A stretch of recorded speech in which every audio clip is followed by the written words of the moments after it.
washing people's feet because it's just.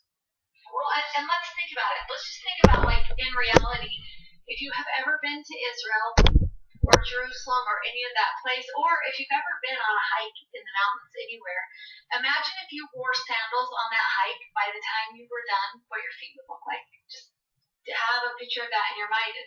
And not to be gross, but like sewage was like poured out into the streets and everything like that. It is just gross. So we're talking about him washing one of the most dirty parts of the body.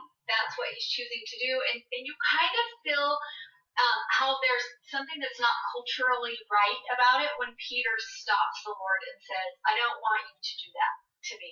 And there's an interesting conversation that takes place where he says to Jesus, you will never wash my feet, in verse 8. And Jesus says, if I wash thee not, then you have no part with me. Which is an interesting thought, because what is Jesus trying to teach in that moment?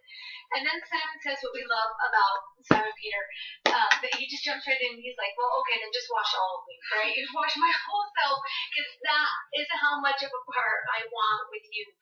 And Jesus says to him, and you have to just wonder if there isn't just a little laugh underneath it, because he's got to just love that part of Peter so much.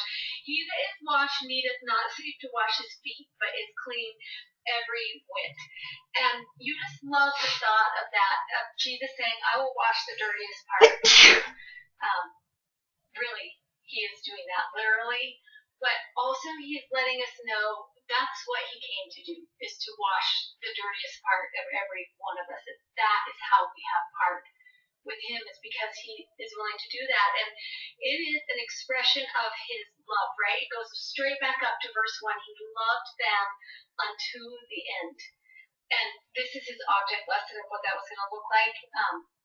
But also a call, an example for us to follow. And I love what, as we were doing research this week, one of the things that we found from a Bible scholar was about, if you remember your study of the Old Testament, the high priest, which actually represented the Savior, in the temple wore priestly robes and different garments and different articles of clothing. And one of the things that high priest wore was a girdle or a sash around his waist.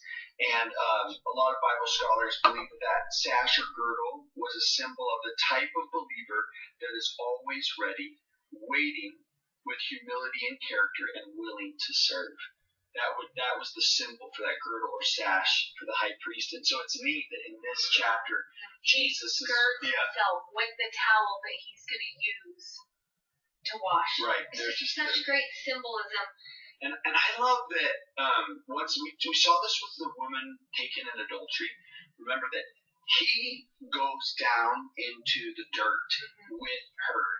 And there he is with his disciples also, right? That he's just like, I'm going to be down. And even Judas Iscariot's feet will be washed on that occasion. At least that's what it seems from reading of it, that I will be down